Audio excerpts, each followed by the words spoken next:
Ubc Leero ennaku z'omwezi tubala 25 omwezi gwa kuna omwaka 2026 nkubuzaako jona gy'otusizaako engalo olunaku olwaleero.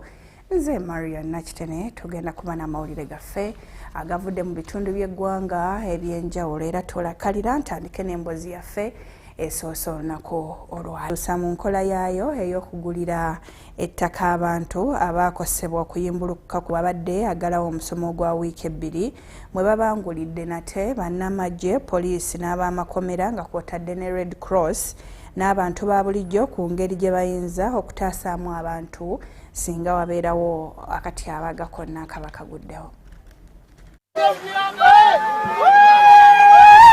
Ebifaananyi bye mugenda okulaba si bya ddala nga bwe muyinza okulowooza nti wabaddewo okuyimbulukuka kw'ettaka, wabula kino kyabadde kwegezaamu butya amagye, poliisi, amakomera, aba Red Cross n'abalala gye bayinza okutaasaamu abantu singa kino kigwawo.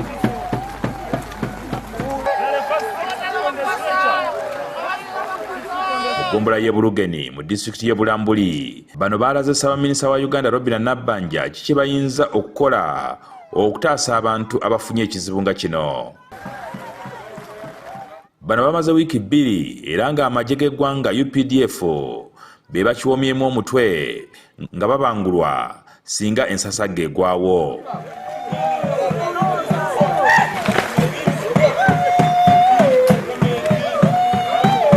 What we have witnessed here is not merely a simulation. It is a demonstration of Uganda's growing capacity to prepare, coordinate, and respond to disasters. It is a proof that when institutions come together with a shared vision or purpose, we can build systems. This shows that our people are now ready for anything which will cause a challenge to our communities. Guno gwe mulundi ogusoose okufuna obukodyo nga buno mu ggwanga. Newankubadde eggwanga Uganda lize lifuna ebizibu nga bino omufiira abantu abangi.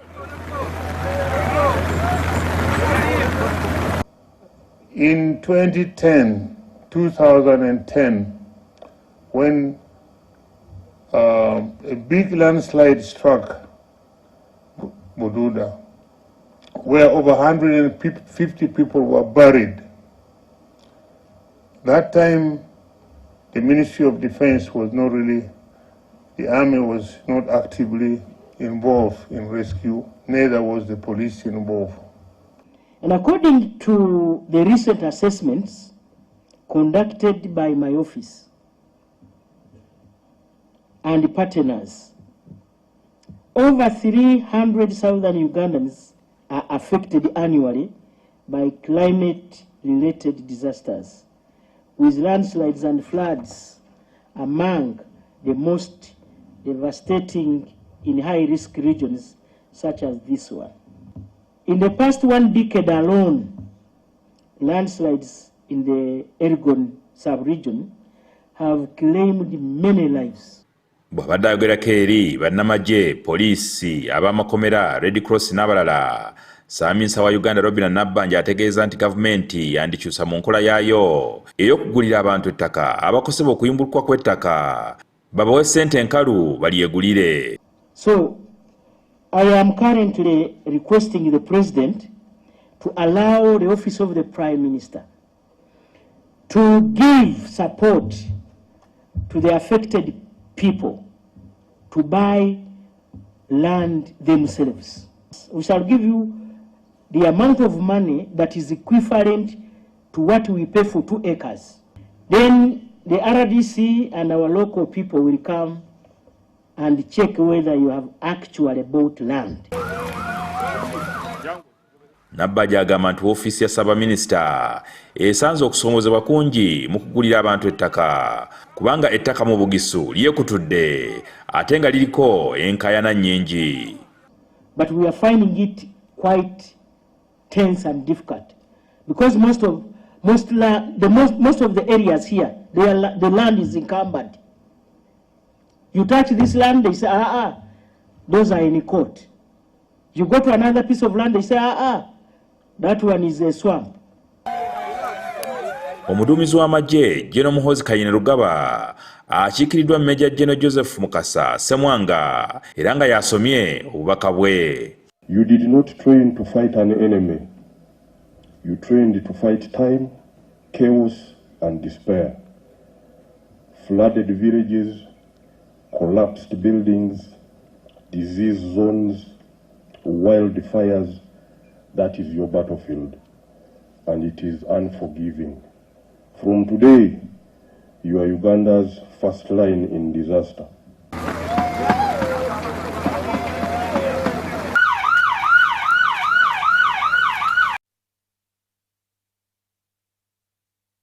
Weewaawo ate yo poliisi efulumizza amateeka n'ebiragiro ebigenda okugobererwa nga bagenda okwetaba ku misinde egy'okukoza amazaalibwa ga General Muhoozi Kayinirugaba egy'okubaawo olunaku lw'enkya ku kisaawe Kololo era kateberabe.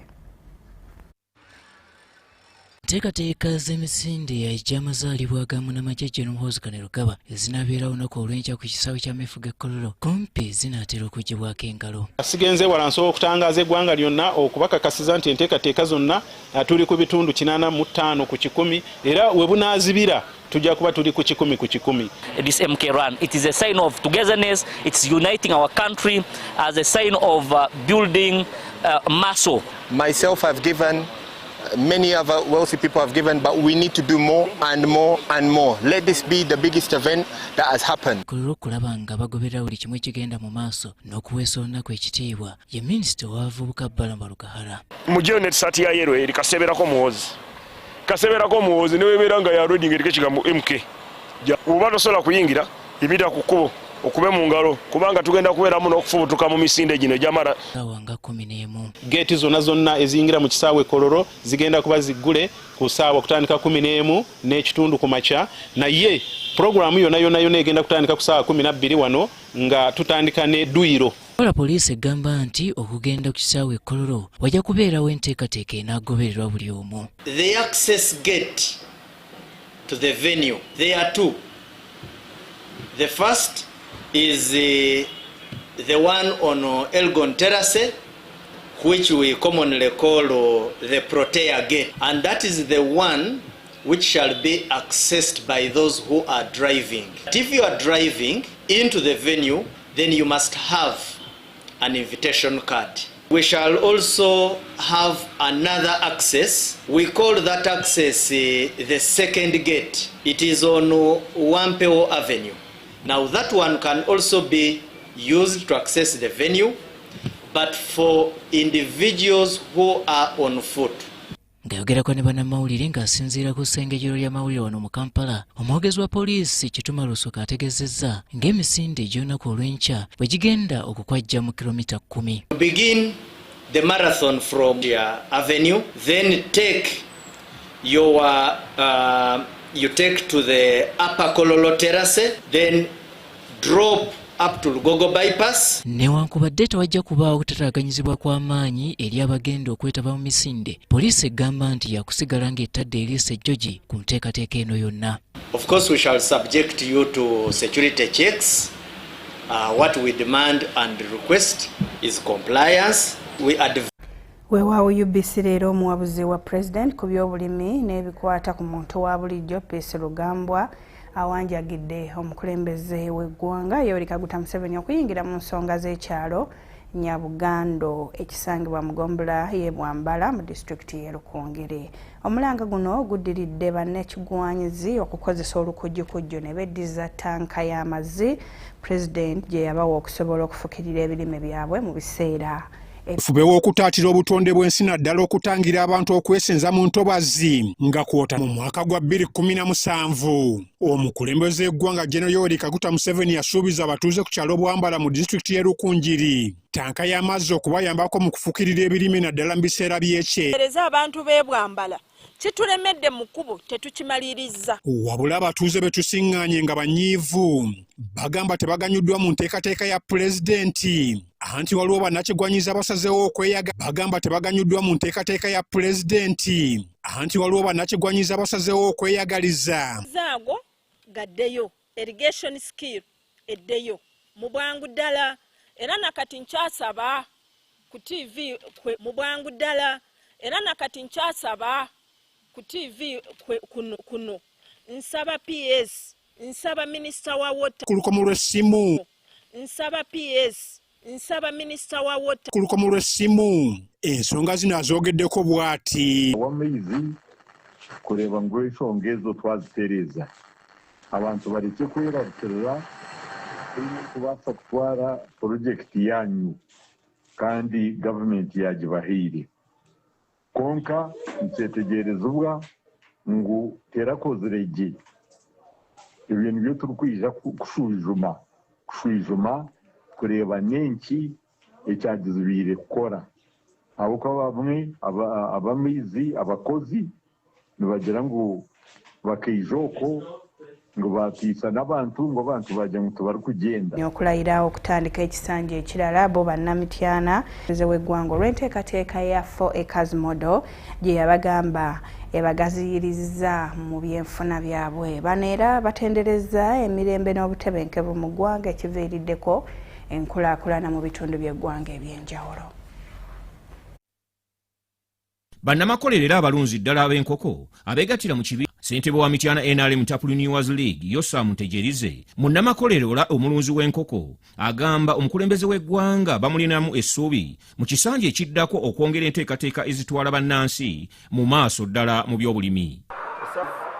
Byonna tubiyize ate asomeseza abantu abawulira. Mutegeerize okwogera bino abadde alambuza bannamawulire eddundiro lye ery'enkoko ez'amagi ezisukka mu 40 ebusinzigo mu munisipali y'e Mityana eryatumibwa mu hotani. Ddala abavubuka beewale omulimu ogumu ate beewale okugisosola. Ddala abavubuka beewale omulimu ogumu ate beewale okugisosola kubanga kino kyakubasibira mu bwavu. Abamu ku bakozi nabo baagalizza omukulembeze w'eggwanga ekisanja ekiddako eky'emirembe ate ne General Muhoozi Kainerugaba olw'okutuuka ku mazaalibwa ge.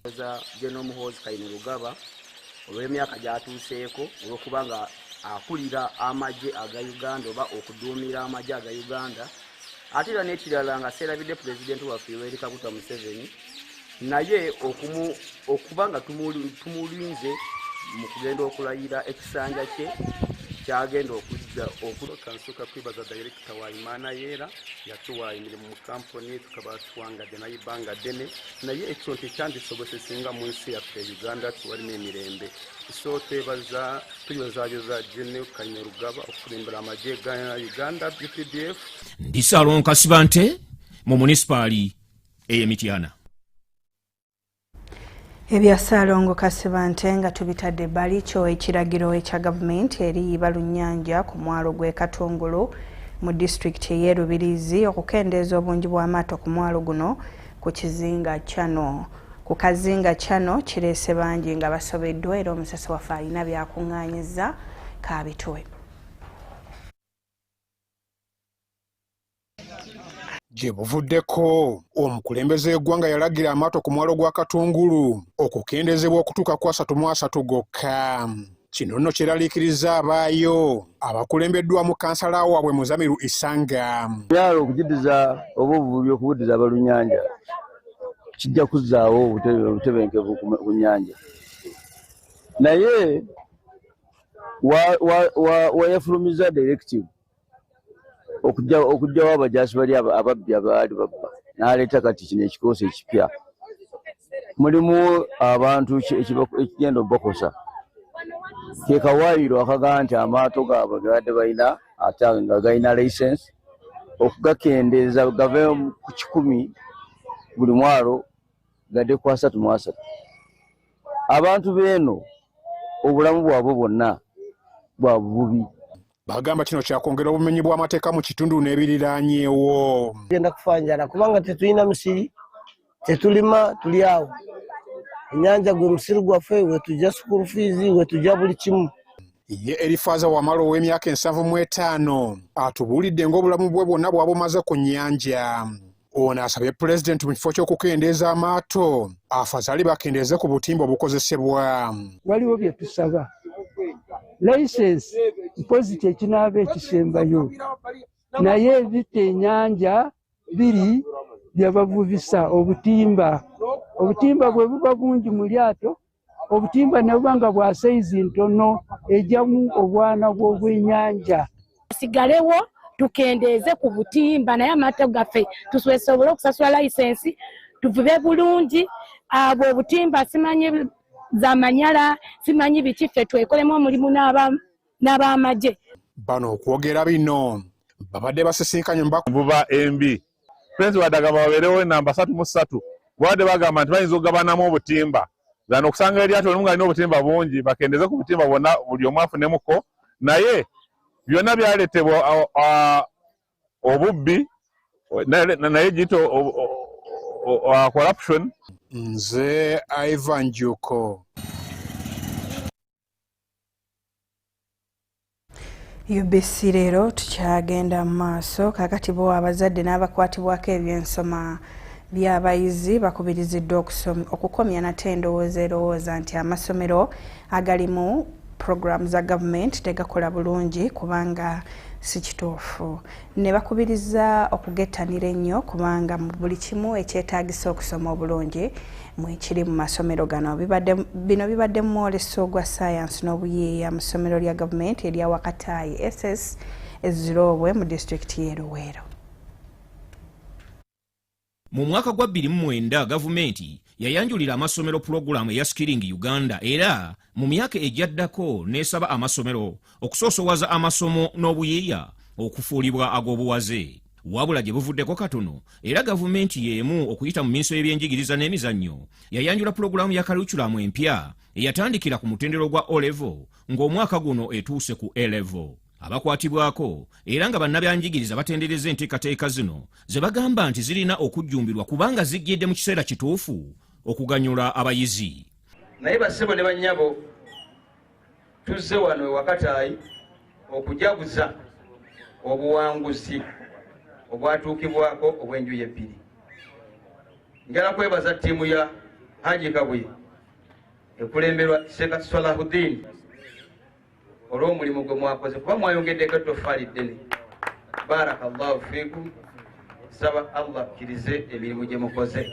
Bino bibadde mubaka obwa ssentebe wa ONC ekyambogo Hajati Hadija Namyalo obumusomeddwa Abudukalimu Waswa ku lunaku olw'omwoleso ogwa sayansi n'obuyiiya ku ssomero lya Wakatayi Senior Secondary School Ezirobwe mu disitulikiti y'e Luweero. Omukolo guno akulira ebyenjigiriza mu disitulikiti y'e Luweero Bossa Florence Sekitoleko avumiridde abakyalina endowooza nti amasomero ga UPE tegakola bulungi bw'agambye nti kino si kituufu n'asaba abazadde okugettanira kubanga galimu buli kimu ekyetaagisa. Amasomero gonna tugawa oba tugagamba buli kaseera nti ffe twagala omwana kyetuyita omwana ajjudde mu luzungu bakiyita holistic. Omwana ajjudde yasoma ebyeddiini yasoma eby'omu kibiina yasoma n'ebyemikono. So amasomero gonna galina okubeera ng'ebyo byonna gakola ki gabisoma. Twagala omutwe omutima n'emikono gibeere gyonna ng'omwana asobola ogikozesa. Akulira essomero lino Haji Abubeka Kabuye atendereza gavumenti olw'obuvujjirizi eri essomero lino ne pulogulaamu zonna ez'ebyenjigiriza n'asaba abazadde okusoosowaza ebyenjigiriza kubanga gavumenti ogwayo egukoze. Olwaleero tuli bassanyu okuba nga tutegese enteekateeka ya science fair tuteeseteese okujaguza kw'abasomesa baffe n'abayizi abasoma obulungi mu 2024 na 2025. Tuli basanyufu okuba nga tuba receivings olwaleero. Ensonga eno ya science fair si ffe kaffe abagikoze aba Wakatayi Secondary School naye egenda etambula mu masomero gaffe aga secondary schools mu Luweero. Twakkiriziganya nga nze ssentebe w'abakukeja bonna aba ASHU tutekeewo enkola eno mu masomero gaffe. Ndisalo Kasibante Ezirobwe Wakatayi mu disitulikiti ey'e Luweero. When you don't use Momo, you get insulted by strangers.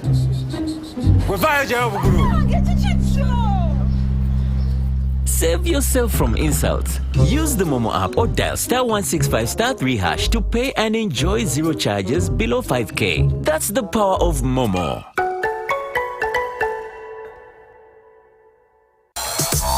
Does science build the economy? At National Science Week 2026, see innovations that transform industries, create jobs, and drive Uganda towards a $500 billion economy. Smart investors, discover what works and where to invest. The event runs from 30th April to 3rd of May 2026 at Kololo Independence Grounds. Free entrance to all. The theme, STI Works. Powering Uganda to a $500 billion economy. Don't just watch the future, invest in it. Brought to you by the Science, Technology and Innovation Secretariat, STI. Making Uganda the best. Some people think when a woman starts leading in business, the home will suffer. But many families are discovering the opposite.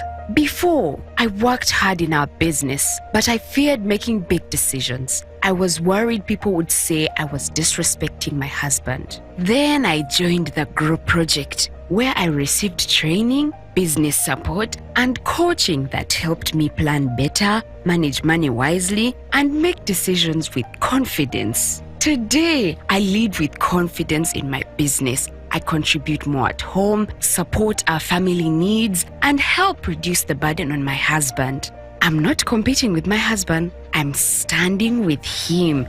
And our marriage has not weakened. It has grown stronger.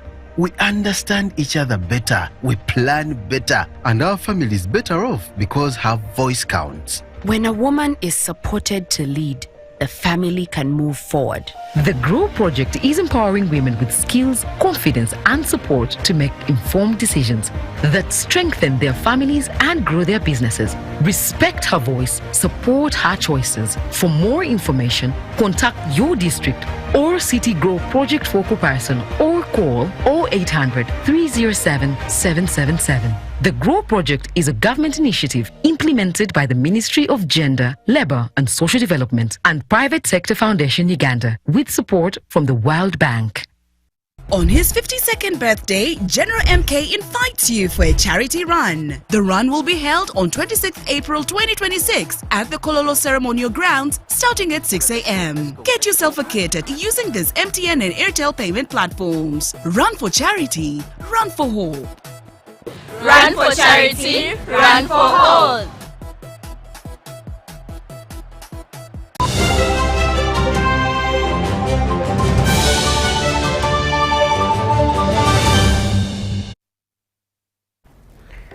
Weewaawo ekitundu kyakubira ekibiina ekitaba bakalaani n'abatwala abakozi mu bitongole ebyenjawulo mu Uganda bakubiriza oba bakuzizza olunaku lwabwe mu ngeri ey'okubudaabuda abaana naddala abo abatawaanyizibwa n'endwadde ez'enjawulo mu bitundu by'Embale. Akulira ekitongole kino Julius Semaganda asabye gavumenti okubakwasizaako nga bayita mu kitongole kyabwe.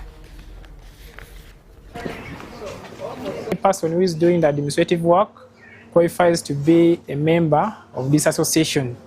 So worldwide, in the month of April, we normally celebrate the Administrative Professionals Month in the month of April. Then in that month of April, we choose a week. It is the third week of April. Like you can see in this week, it is what I do every year. We go to places that need help from the sponsors, from donors, places like hospitals. We go to orphanages, we go to prisons. So this year we chose to be in Mbale, to make care of one of the most vulnerable category of people in Uganda, and those are children with neurosurgical disabilities. At Cure Children's Hospital of Uganda, we currently provide a fully sponsored service to the children. Abasuubuzi basabiddwa okwettanira enkola ey'okweteekerateekera ensimbi mu kaweefube ow'okulwanyisa obwavu era n'enteekateeka eno egendereddwamu okutumbula obulamu bw'abasuubuzi ab'omu katale.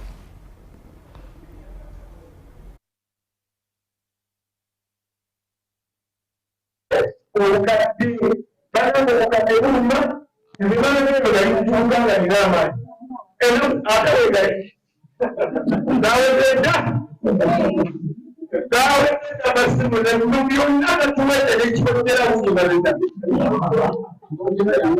naye omuntu byonna ekinsanyusa bwemala kukola ekitongole ekyo so nafuna nnyo sente bakabene munnamasuka n'ebyo binyama nekola buli kintu kyonna kizaamu amaanyi okusanga abantu naddala nga abakozi ba mirimu gya bulijjo informal sector nga beegattidde wamu emyaka egisukka mu 10 batambuza emirimu ogw'okulwanya ssente awamu nga beewola ate nga batereka ekyo ekintu kizibu nnyo era kirimu ku bantu bangi naddala bali mu informal sector naye kituyizaayiza abannamasuba sako namuva cooperative skimu eno eyannamasuba cooperative savings nungi era ffe twebaza katonda eyawa abasajja bano amatu obwongo n'amaaso ne balaba ne bawuliriza ate ne bayiiya ekintu kino okera ku makya okuŋŋaanya abantu bano bakumi emyaka 10 nga bakuumira mu system ey'okukola ekyaliwo juzi ekyokuba nti abantu bangi babamenyera kiosks zaabwe abantu bangi ne bonoonera ebintu byabwe ensonga eyo gavumenti yagiyingiddemu kubanga oluvannyuma lwebyo byonna okubeerawo gavumenti ng'ekoleragana wamu ne Uganda Max-Allied Employees Union ne minisitule ezikwatibwako ensonga eyo tugenda kulaba abantu baffe bano abaayonoonera ebintu byabwe saawa eno abatalinayo bakolera tugenda kusala amagezi tulabe tufuna tutya ebifo ebiteeketeeka obulungi bwe tusobola okubatwala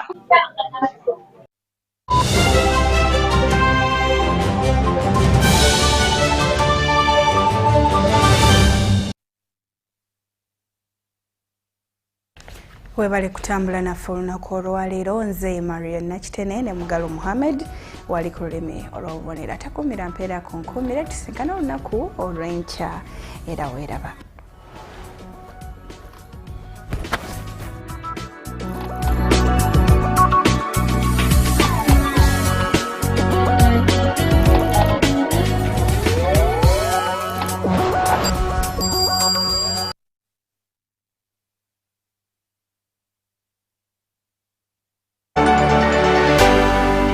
UBC, inspiring Uganda.